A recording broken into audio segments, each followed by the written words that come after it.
Hey y'all. Just wanted to clarify a few things on the election. Excuse me, on the election webquest. I've had a few questions from kids that have sent me emails trying to figure out exactly what I'm asking you guys to do on the election webquest. So even though I made two videos, I posted in Google Classroom with that took place during class. I wanted to make sure you guys understood what was going on here. So let me show you what's going on. Let me pull my camera up. Hang on one second. There we go. So what I have here, let me show you a blank one. Whoop. Nope, there's no side to that. Oh, that's two sides. That's okay. All right, so it says everything you need to make a decision 2020. So just to make sure what's going on, this is not asking really your opinion. This is I know some kids are saying, I don't know, I don't have an opinion. It's fine to not have an opinion, y'all. This really isn't asking your opinion. What it is designed to have it set up so you understand the issues that are at hand with the election going on, okay? Self-awareness, research, comprehension, trying to make sure you guys understand why people get so upset surrounding elections, okay? Because politics tend to bring out the worst in people. Not always, but sometimes they do. People get very upset about politics. So what we're trying to do is make sure you understand why people get upset about politics or why people are so passionate sometimes about politics. And passion is never a bad thing. I think it's a great thing. Where did my camera go? I think it's a great thing when people have passion about something. So this is kind of designed to understand why people get passionate about an election. So check this out. On the left-hand side, you see topics like healthcare, taxes, foreign policy, climate control. Let me flip this over. COVID-19, immigration, technology, and criminal justice reform. And then right here it says political stance. And then this is more of a critical thinking exercise. What or why do you think the reason is for this political stance? Who or what benefits from this stance? Y'all, everything that happens on Capitol Hill, there's a reason for, and there's somebody benefiting for. And we'll look at this here more in a second. So what I had the kids do, I'm going to show you one I had the kids do to make their lives easier. They went through on every single one because it said I have to pick 4 from the Republican stance and 4 from the Democrat stance. That way we're looking at an even number of issues from an even number of parties right here. So what I did here was I did Democrat, Republican, Democrat, Republican, Democrat, Republican, Democrat, Republican. If you want to do all Democrat on the front, awesome. If you want to do all Republican on the back, I don't care as long as you got 4 and 4. That's all there is to it. So in this little box right here, using all the sources on Google Classroom, I'm going to go back to this so you guys can see it. It says the actual assignment is right here, election webquest. You can see it right there. And then here is everything you need for that webquest. Everything you need to make the decision 2020.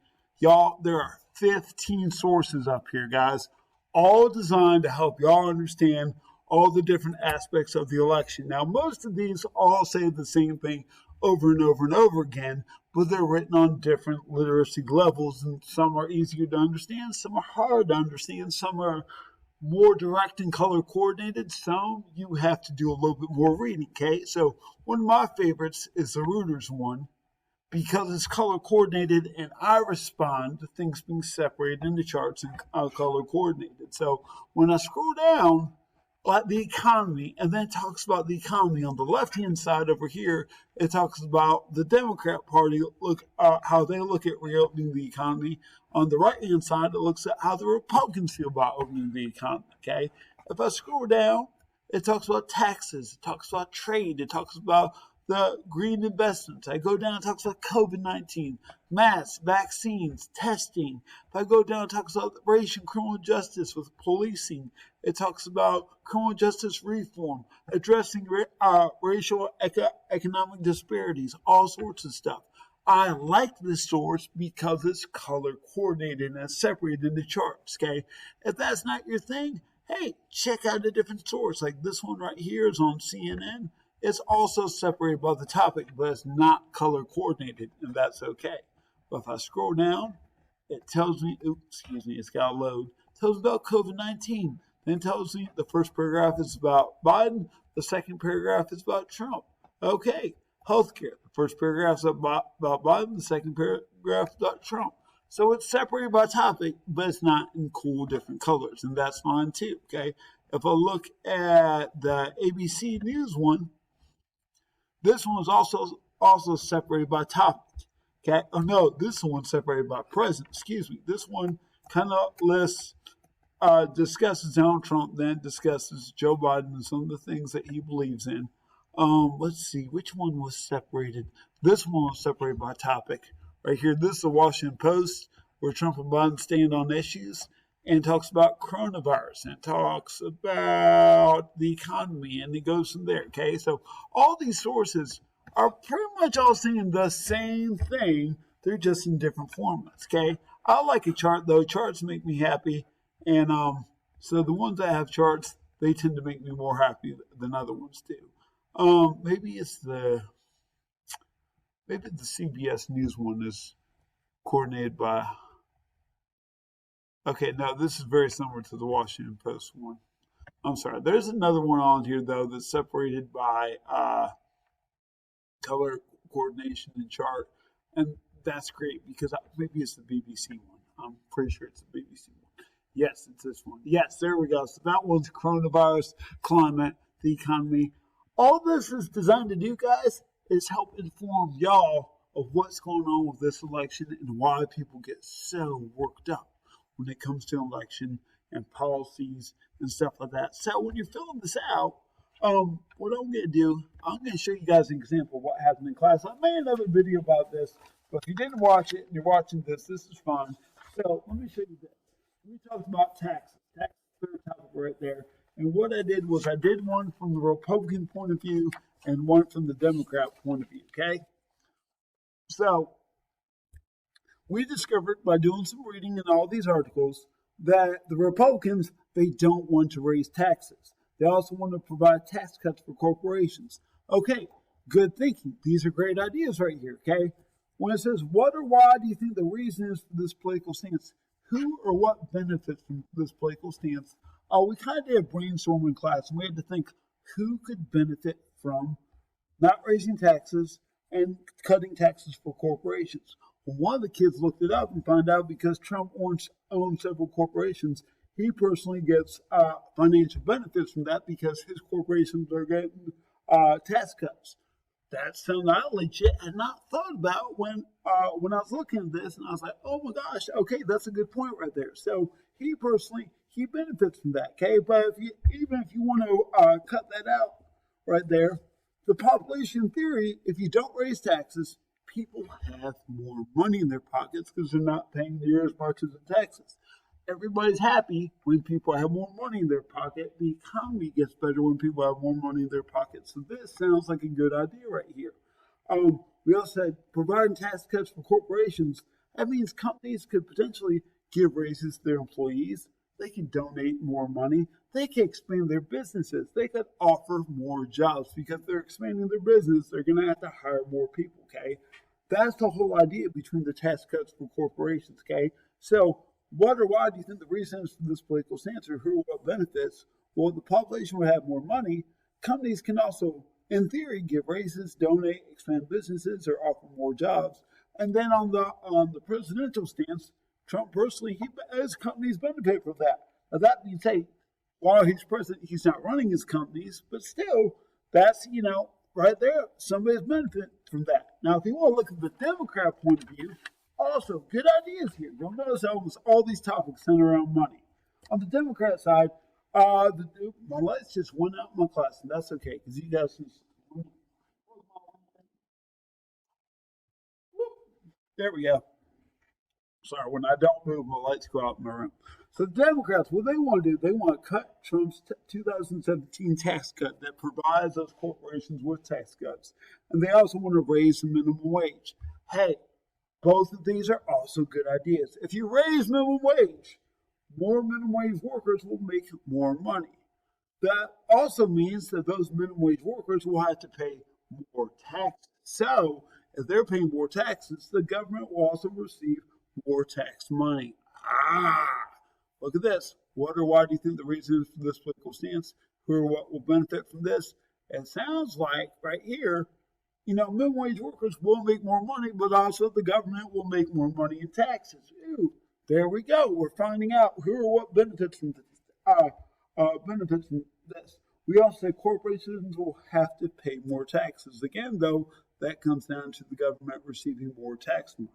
Okay, so again, every single one of these things, guys, somebody benefits. You just have to think critically about it because almost all these ideas, healthcare, foreign policy, climate control, COVID-19, immigration, technology, and criminal justice reform, somebody is benefiting from it in some way, shape, or form. Okay, so you guys got to figure out why you think that reason is, or who or what will benefit from that. So that part is a little bit more of critical thinking when you're doing your research. A lot of these charts, though, will explain who or what will benefit from some of these policies right there. So again, this isn't really asking your opinion.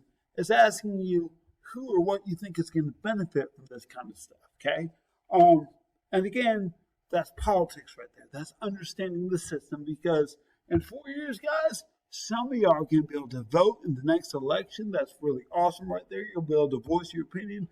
And if you're voting, you need to know what you're voting for or who you're voting for and what kind of ideas you're voting for. So, guys, this is simply designed to give you information, and information is power. I did write on the back of this, if you want to take a look at it, I put, it's important to not just think and form an opinion, but to know why you think and have that certain opinion. Because what this is designed to do, guys, when you get done, maybe a better understanding of the Democrat and the Republican parties, and that way you can make your own opinion about who you could possibly support. Nothing on the assignment says you have to state that, though. You don't have to state your opinion if you don't want to, okay? Because that's fine. Because I personally have my political beliefs. Hopefully you and your family have your political beliefs, and that's the great thing about our country. We can have different political beliefs, or we can have the same political beliefs, okay? Also, but by not only knowing what you think, but to also know why you think the way you think, and why others think the way they think leads to better conversations and decisions, not just politics, on life's journey.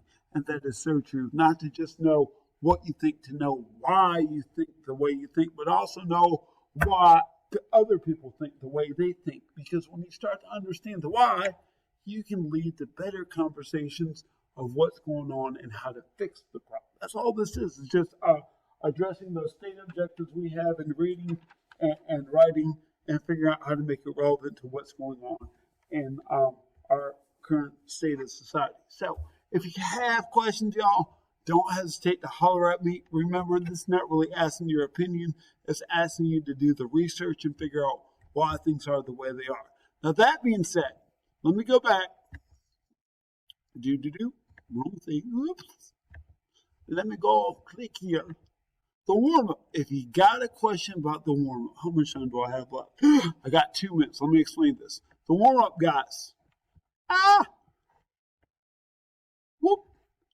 All this is, guys, is simply designed to help you. Let me click view question. To help you guys. There we go. To help you guys understand that you're going to be writing about researching politics, okay? I'm just interested in knowing what you think you know or what you know already, okay? I know personally, I don't like to talk about politics with other people. This one right here, do you care for any of the political drama? There's my pointer. Do you care about any of the political drama? I could care less for political drama. I try to stay away from it, but I also need to know what I need to know as a responsible adult so I can vote, okay? So this, again, it's just asking you what you know so far. And then at the end, it's just asking you, oh my goodness, trying to find, I got less than a minute and this thing's going to cut me off. And my mouse is not working. Anyways, this cuts me off. Just know that I tried to answer your question. It says actually complete the web quest. Right here it says, what ideas you read about that you thought sounded good? What ideas you think were like, because odds are between the 8 ideas, you'll find a lot of these ideas are great ideas in theory, and then some of these ideas, they're kind of terrible ideas at the same time. Did your webquest change your mind on anything? Did you experience any conflicted emotions? Most people, y'all, are going to have conflicted emotions about politics, and that's completely and totally acceptable, okay? My things have already cut me off, so if you have any questions, send me an email, y'all, and I will talk to you later, okay? All right, peace out.